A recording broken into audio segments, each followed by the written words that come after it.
दिनैनिफ्राय गोदान बिबान मोनबाय मावफुं सोद्रोमा हिसाबै मा बुंगोन बे? गिबियावनो बयनिसिमबो खुलुमनाय जासिनाय थाबाय। दिनै जि मोनसे नटिफिकेसन ओंखारदों आंनि सायाव बा EM बिबान गथायनायनि बेनि सायाव जों जोबोद गोजोननाय मोनदों आरो बेसिकेलि जोंनि रायजो राजा आरो जोंनि गासै ब्लकनि सोद्रोमा दैदेनगिरिफोराबो दिनैहाय गोजोननाय मोनदों। बिनि बागै एबा बिनि अनगायै रायजो राजाफ्रा बांसिन गोजोननाय मोनदों। गोबाव सम बे समस्थियाव माने मावफुं सोद्रोमा एबा EM बिबानखौ मोनाखैमोन आरो 19 बोसोर मोनाखैमोन जायो। दिनै नोंथाङा मोननो हाबाय। नोंथांमोननि सरकाराव मा बुंगोन बे?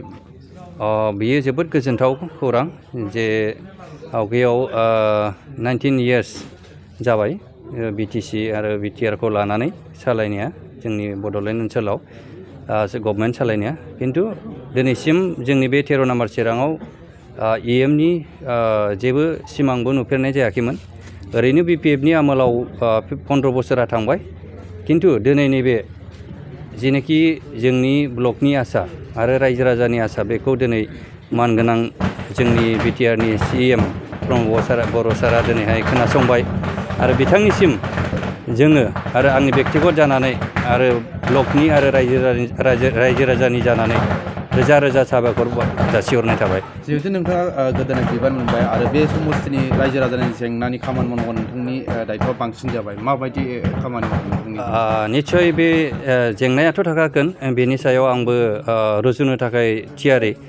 जेखि जाया मानो समाजनि खामानिखौ मोजाङै फोथायनानै जोङो मावलांनो बेखौ नाजाबाय थादों आरो बेबो गावनि गोसोजों नङा, माखासे नेम निथि थायो, बे नेम निथिनि गेजेर बा सिङाव थानानै आं खामानिखौ मावलांगोन। आरो नोंथांनि जिखिनि वार्ड टेकिं आरो नोंथांनि बिफान माबायदि जागोन, माब्लासिम जाहैगोन? वार्ड टेकिंनि दिनै अफिसियेलि आंनिसिम फैथ'वाखै, खुब सम्भब थाबैनो खालामगोन मानगोनां BTR नि CM सारा, आरो बेखौहाय अफिसियेलि जुदि हरोबा आं बे थांगोन। आरो डिपार्टमेन्टनि सायाव दिनैहाय आसा खालामदों, जेरैबायदि चिफ सारा गावगा खोथा होनानै दिनैहाय EM डिपार्टमेन्टखौ आंनो होबाय।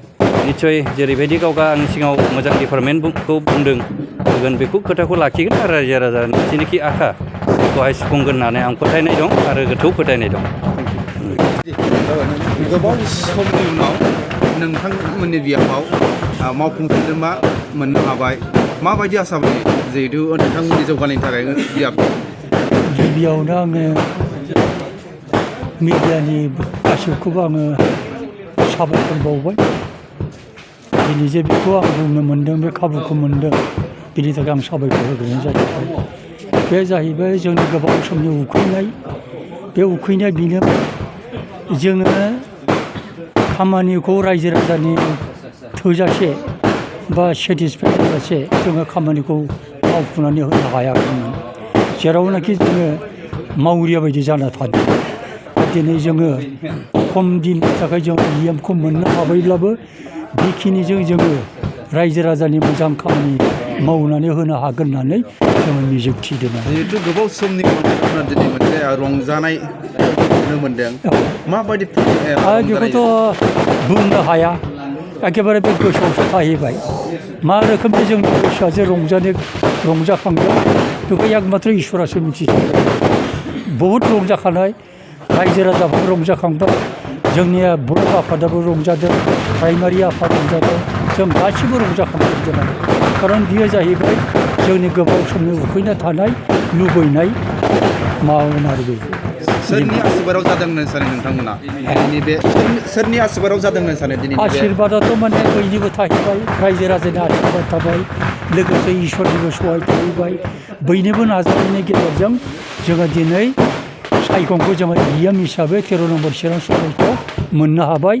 लोगोसे आङो इसोरखौबो बाख्नायबाय आरो बेवहाय जथेस्थ' रोखोमैनो जोंनि जेनाखि BTR नि चिफ मानगोनां बर', जे जोंनि खोथाखौ जे बे खोनासंनानै 13 नम्बराव निस्सय EM नि प्रयजन दं होननानै जोंनो EM सासे हरबाय।